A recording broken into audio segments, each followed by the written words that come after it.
Some nations count their wealth in gold bars stacked in vaults. Some count it in cattle grazing on the green hills. But the Zulu nation, we count our wealth in the spirit of our daughters. Look at them, gathered in their thousands at Inyokeni. This is not a pageant. This is the heartbeat of the kingdom on display. When we say pride of a nation, we are not speaking of vanity. We are speaking of survival.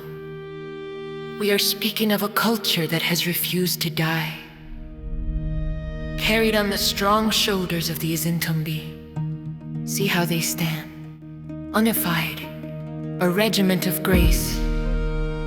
They move with the discipline of an army, but their weapon is joy. Their shield is tradition. In a world that is losing its memory, they are the living archives. Every bead on their neck is a sentence in our history book. Every song they sing is an echo from